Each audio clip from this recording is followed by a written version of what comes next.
In the summer of 1990, as the Berlin Wall crumbled and the Soviet Union teetered on the edge of collapse, a different kind of wall was going up in Fort Worth, Texas.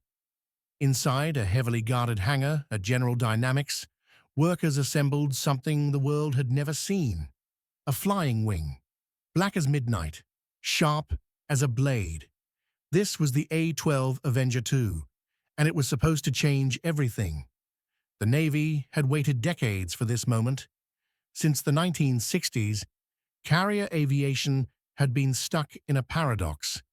The A-6 Intruder, workhorse of the fleet, could haul bombs deep into enemy territory and return home in weather that grounded everything else.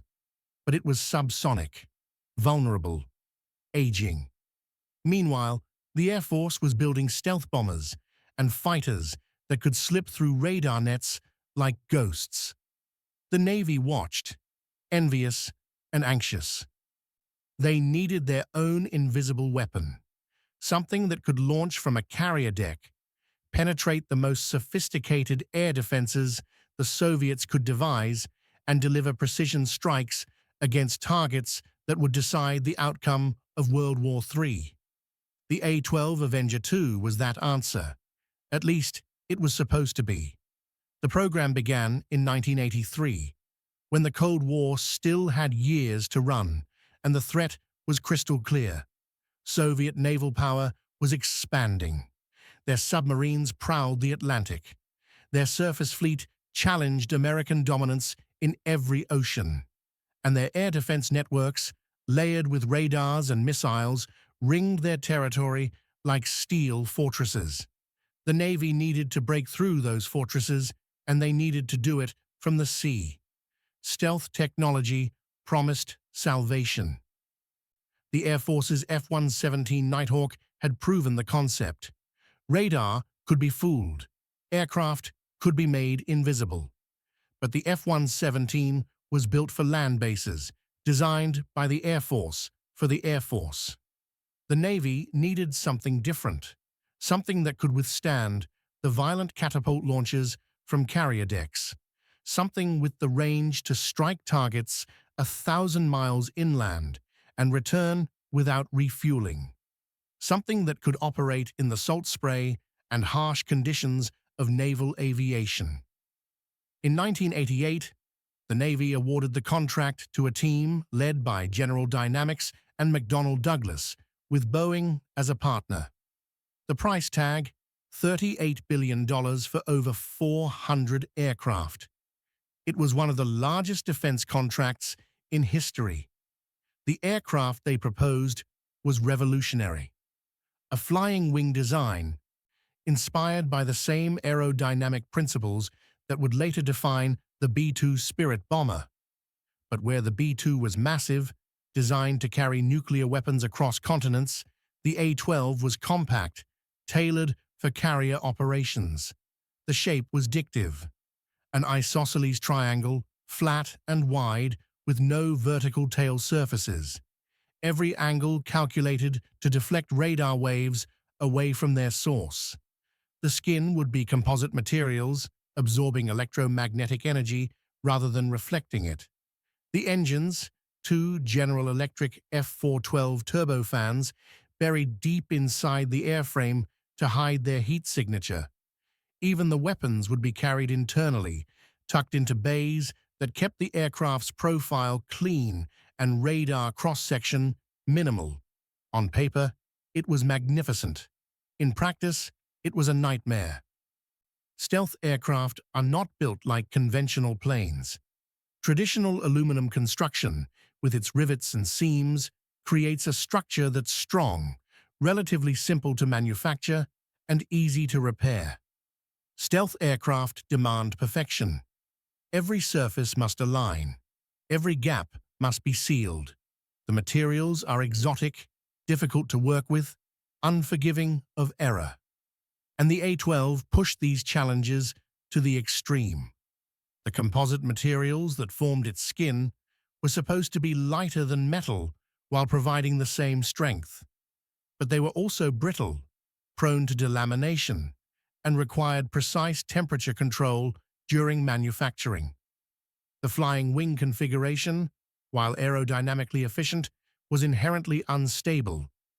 It needed computer-controlled, fly-by-wire systems to keep it in the air, systems that had to be designed, tested, and perfected before the first flight. And then there was the weight problem. Engineers always underestimate weight in the early stages of aircraft design. It's an industry truism, but the A-12's weight growth was catastrophic. The initial design called for an aircraft weighing around 63,000 pounds when empty. As development progressed, that number climbed. 70,000 pounds, 75,000. Each additional 1,000 pounds meant less fuel, less payload, shorter range. The Navy's requirements were non-negotiable. The aircraft had to operate from carriers, which meant it had to fit on the elevators, navigate the tight confines of the hangar deck, and withstand the brutal stress of arrested landings. Extra weight made all of this harder. The contractors struggled. General Dynamics and McDonnell Douglas were both experienced aerospace companies, but neither had built a stealth aircraft before. They were learning as they went, adapting techniques from the F-117 and B-2 programs, inventing new ones when those didn't work. The Navy, meanwhile, was growing impatient. Military programs live and die by milestones. First metal cut, first airframe assembly, first engine test, first flight. Each one comes with a date, locked into contracts and scrutinized by Pentagon overseers. The A-12 started missing its milestones in 1989. Then it started missing them badly. The first flight, originally scheduled for 1990, slipped to 1991. Then 1992. The costs, carefully budgeted in the contract, began to overrun. 10%, 20%, more. By 1990, the program was in crisis. The contractors were behind schedule and over budget. The Navy was demanding answers. And in Washington, the political winds were shifting. The Berlin Wall had fallen in November 1989. By the summer of 1990, Germany was reunified. The Soviet Union, that vast empire that had defined American defense policy for 4 decades, was collapsing. The Warsaw Pact was dissolving. The threat that justified the A-12's existence was evaporating. Defense Secretary Dick Cheney was watching carefully. Cheney was no stranger to difficult decisions. He had cancelled programs before, including the Army's Sergeant York air defense gun. He believed in fiscal discipline, in holding contractors accountable, in cutting losses when programs spiraled out of control. And the A-12 was spiraling. In January 1991, Cheney made his decision. He cancelled the A-12 Avenger II, $38 billion. 7 years of development. Billions already spent. All of it terminated. The official reason was cost overruns and schedule delays. The contractors had failed to deliver what they promised. But beneath that official explanation was a harder truth. The Cold War was over. The Navy didn't need a stealth bomber to fight an enemy that no longer existed. The aftermath was brutal. General Dynamics and McDonnell Douglas sued the government, claiming the cancellation was unjustified and demanding compensation for their losses. The government countersued, demanding repayment of the money already spent. The legal battle dragged on for decades, a bitter postscript to a program that never delivered a single operational aircraft. But here's what haunts the story. The A-12 wasn't just another failed program. It was a message, encoded in composite materials and radar-absorbent coatings, about what the Navy thought it needed to fight and win the next war. And that message was never delivered. The Navy's vision for carrier aviation in the Cold War was clear. Strike deep, strike hard, survive. The A-12 embodied that vision. It would have replaced the A-6 Intruder, giving carrier battle groups a reach and lethality they had never possessed. Imagine a carrier operating in the Norwegian Sea, launching A-12s against Soviet naval bases on the Kola Peninsula, or in the Pacific, striking targets in Vladivostok while remaining hundreds of miles offshore, beyond the range of Soviet land-based bombers. Stealth would have changed the calculus of naval warfare. Soviet air defenses, formidable as they were, depended on early warning. Radar nets, stretched across thousands of miles, fed information to command centers that directed fighters and missiles. The A-12 could have penetrated those nets undetected, striking before the enemy knew it was there. It would have made the carrier battle group not just mobile, but invisible. But the cancellation left a gap. The A-6 Intruder soldiered on through the 1990s, increasingly obsolete, until it was retired in 1997. The Navy replaced it with the F/A-18E/F Super Hornet, a capable multi-role fighter, but not a deep strike bomber. The Super Hornet lacks the range and payload of the A-6, and it certainly lacks the stealth of the A-12. For years, the Navy had no true long-range strike capability from its carriers. Some argue the cancellation was inevitable. The Cold War ended. The Soviet threat disappeared. Why spend billions on a weapon designed for a conflict that would never happen? But history doesn't end. Threats evolve. By the 2000s, a new adversary was emerging: China. China's military modernization, particularly its naval expansion, created precisely the kind of challenge the A-12 was designed to address.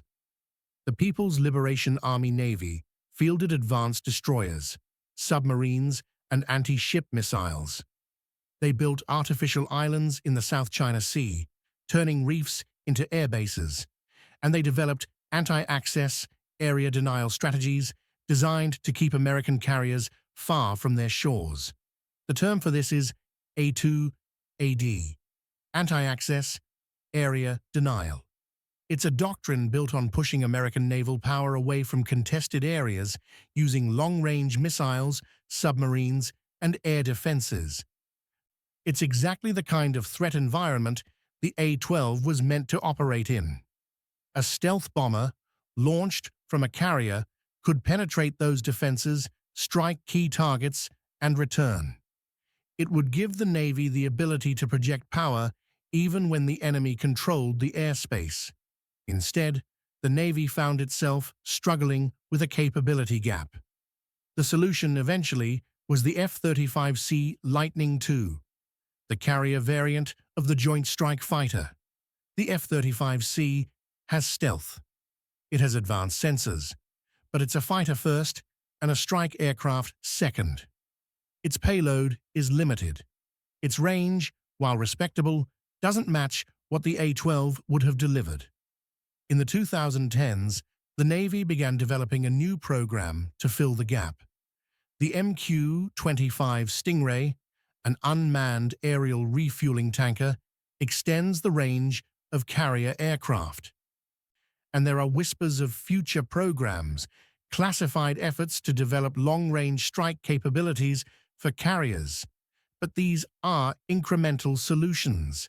The A-12 would have been transformational. What remains of the A-12 today? Not much. A few mock-ups, some components scattered in museums and storage facilities. The majority of the hardware was destroyed after the cancellation, the pieces melted down or discarded. The knowledge, the lessons learned, the engineering data, much of it was lost or buried in classified archives. But the idea endures. The idea that carriers need long-range, survivable strike aircraft. The idea that stealth is not a luxury but a necessity in modern warfare.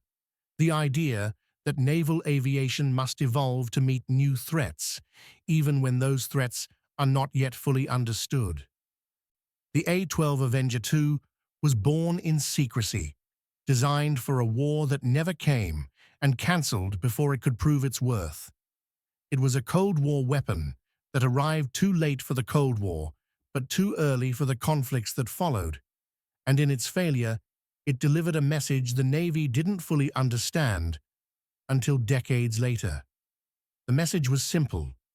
The future of naval aviation depends on reach, on stealth, on the ability to strike targets the enemy believes are safe.